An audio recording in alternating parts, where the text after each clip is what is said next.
And we turn now to a crime alert after gunfire erupts in Miami's Little Havana neighborhood. And we have now learned this double shooting has also turned deadly. Local 10's Trent Kelly is live for us at that scene with the very latest. Hey, Trent. Hey there, guys. Yeah, that deadly shooting happening right here along the street behind me. In fact, if you take a look, you can see the girlfriend of one of those victims just arriving here at the scene. They placed some flowers there near that metal gate where the victims were standing. That is where they were shot last night. Now, according to the girlfriend, the man who died here last night was 42-year-old Juan Chantone. She tells us they've been together for 11 years and that he was the father to 4 kids. We know a second man was also taken to the hospital in critical condition following that shooting as police continue to search for the gunman behind it. Miami police taping off a street in Little Havana after a deadly double shooting involving 2 men standing on the side of the road.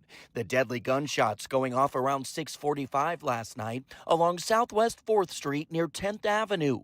That's where officers say 2 men were standing near the street when a car suddenly pulled up next to them. At some point, the driver of that car got out and started shooting. Both men hit several times.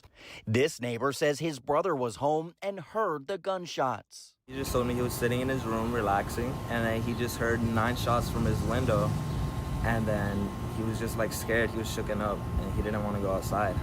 One victim was a man in his 40s. He died at the scene. The second victim, described as a man in his 60s, who, according to reports, was shot in the leg. Paramedics rushing him to Ryder Trauma in a very critical condition. So far, a description of the shooter's car has not been released. Detectives now working leads as they continue to try and track down the gunman. Neighbors now on alert, hoping that person gets caught.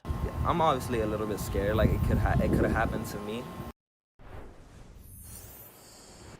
And again, back out here live, a very emotional scene here as the girlfriend of one of those victims is here placing flowers near the spot where he was killed. We're told that one other person who witnessed this shooting, described as a friend of the victims, was also voluntarily interviewed at police headquarters last night. But again, at this point, no arrests have been made in this case. And right now, a motive for this deadly shooting still remains unclear.